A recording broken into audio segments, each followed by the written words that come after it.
Rights Museum. And those are some of the headlines. This is Democracy Now!, democracynow.org, The War and Peace Report. I'm Amy Goodman. And I'm Erin.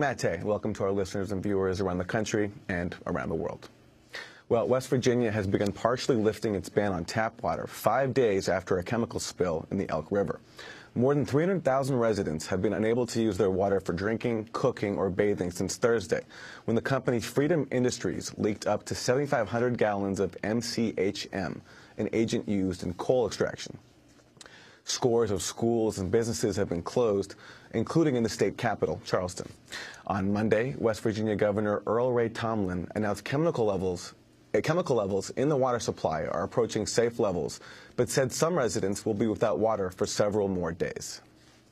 The numbers we have today look good, and we're finally at a point where the do not use order is being lifted in certain areas.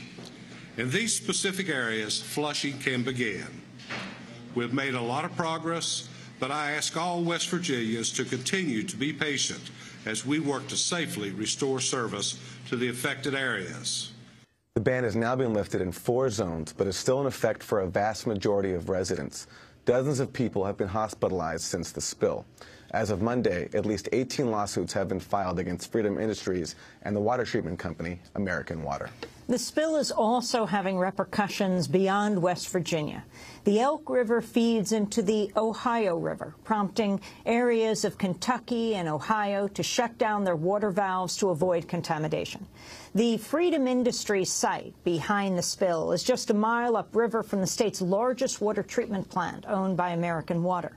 But despite the obvious dangers to the source of 16% of West Virginia's water supply, the spill has exposed major holes in how West Virginia regulates the dangerous chemicals used in its leading industry, coal.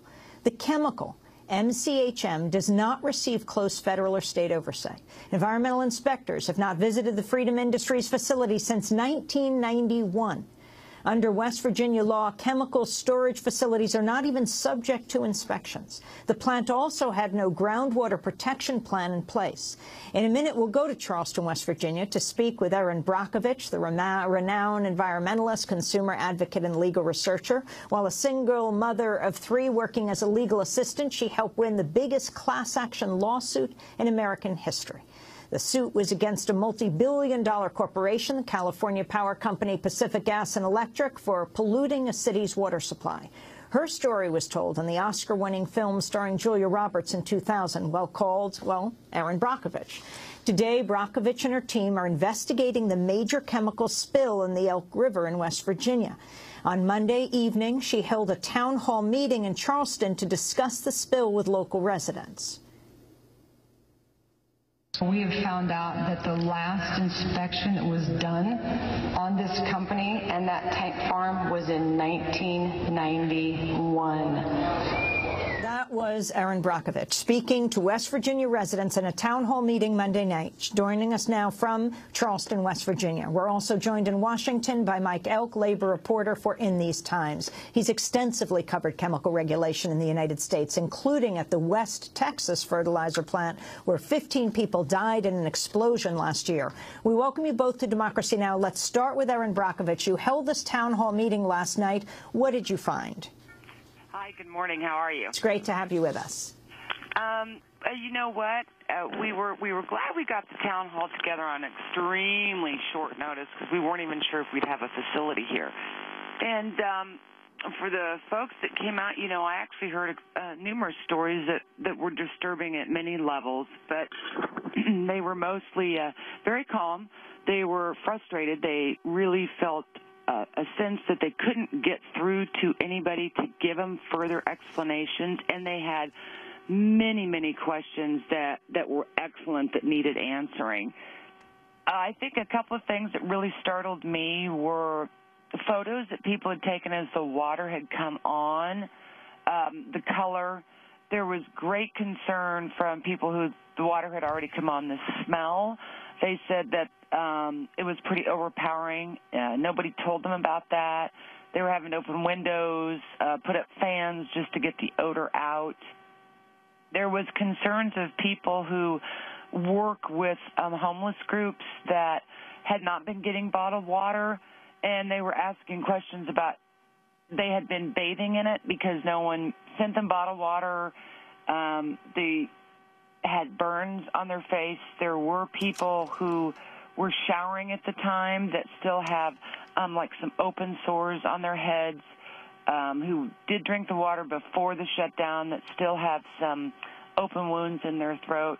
So I think that, as in every single case I'm involved in, there's just a great deal of information down on the ground with folks that we really don't know about, we really don't talk much about.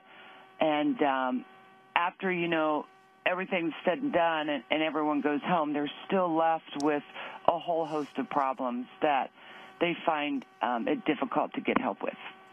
Erin, based on your past experience with a major company polluting a city's water supply, I'm wondering if you had any advice for West Virginia residents. Well, we talked about that last night, and yes, I do. I've zigzagged across the United States since that film came out 20-some years ago, and we run into situations like this every single day, just not to the magnitude of a municipality being impacted and 300,000 people being rendered with no water.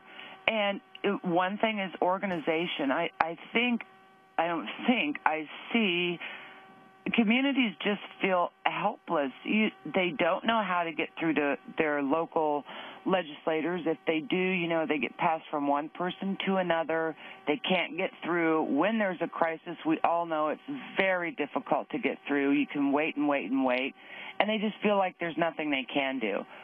But we have observed in this new world of social technology, they're actually quite savvy on how they're going to exchange information, where they're going to learn information. There was people last night in the group that have already started their own Facebook pages.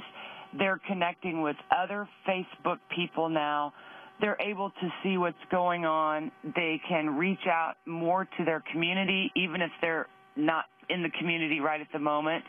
And they're helping themselves, and they're gathering information from one who did hear or got through to an agency, and this is what they told them, and they post that. So they're banding together stronger than I've ever seen it before, and I think that's something that's very helpful to them to stay informed, because when we have information, that's empowering to us because we're able to better have control over our situation and what happens to us. So that is one thing that I observed again last night, that in Hinckley was the same way, but it was a smaller group. It was the 634 staying together that really made a difference. And when you get thousands upon thousands, it's difficult for them to stay together, but they are doing it through social media. They will text each other. They will read something. They will get on Facebook. And it helps them not to have to go through that frustration of why is nobody getting back to me. Erin Brockovich, I want to play a clip of the president of Freedom Industries, Gary Southern, being confronted by Callie Carter, a reporter for the local ABC affiliate, WCHS. Look, guys, it has been an extremely long day. I'm having a hard trouble talking at the moment. I would appreciate it if we could wrap this thing up. I will. Well, we actually have a lot of questions, and it's been a long day for a lot of people who don't have water. So can you give us an exact timeline as to how this all happened? The DEP was saying earlier today, as early as 8:15 yesterday morning, they were getting reports, and that you all did not call it in until 12 noon. The DEP was already here at 11:15. So what's the timeline on all this? We were aware of the leaking storage tank around 10:30. We load tank trucks of this material on a regular basis, and occasionally we've had reports of an odor previously. So we were first aware of any material being spilled at 10:30 yesterday. Could it have been earlier than yesterday? Because we've also received reports into our newsroom that it was as early as Wednesday, possibly Tuesday. People were starting to smell this in the area. We have no information on that. Are there no systems in place to alert you of a leak at your facility other than a smell? At this moment in time, I think that's all we have time for. So thanks for coming. Thanks for your time. We have more questions. Hey. No, we're not done. You're not done. We're not done. No. Anyone else have any other questions? That is the president of Freedom Industries, Gary Southern, being confronted by a local reporter in Charleston, West Virginia, as he's drinking bottled water. It sounds a little reminiscent of the former BP CEO, Tony Hayward, in 2010 after the Gulf oil spill, as he drew attention to his own suffering. So we're sorry for the massive disruption it's caused to their lives. And, you know, there's no one who wants this thing over more than I do. You know, I'd like my life back. He wanted his life back. Well, let's stay in Charleston, West Virginia with Erin Brockovich. This company, we just heard Mr. Southern, the president of the company. I'm looking at Paul Barrett's piece in Business Week, Meet Freedom Industries, the company behind the West Virginia chemical spill. How long has this outfit been around? He says about 2 weeks in its current form. Freedom Industries is the product of a merger effective December 31st, 2013 that combined Etowah River Terminal, the facility where the leak occurred, Crete Technologies, and Poca Blending, located in nearby Nitro. A predecessor company called Freedom Industries was formed in 1986, according to colleagues at Bloomberg News. How the pieces of the newly formed mini-conglomerate fit together merits urgent inquiry, as does the question of whether there's any connection between the corporate mashup and the fateful opening of a 1-inch hole that allowed a noxious chemical to escape. Trying to get behind who is behind Freedom Industries and Gary Southern. Does this sound familiar to you, Erin Brockovich? Well, I mean, oh my gosh, I wouldn't know necessarily where to begin. I mean, we deal with so many companies, you know, across the board. Yes, I mean, a lot of things sound familiar. The main one is this laissez-faire attitude that has set in on safety across the board. I mean, we could talk about the Tennessee Valley Authority breach we were involved in, the situation with Texas Brine and the sinkhole. You brought up BP. You know, now we have this situation in West Virginia.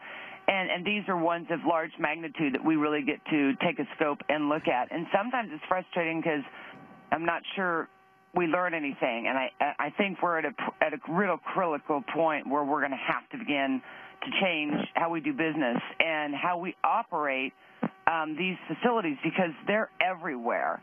And so it is definitely something that we have seen before. There a great deal of arrogance, not wanting to answer, especially a direct point that were you overseeing? Why is it you didn't know? Well, you didn't know because nobody was tending the farm, if you will. So there is this almost mentality that we have seen. We've seen it with PG&E, that, you know, I don't know, we're untouchable. I'm not going to give you any answers. I really don't have to.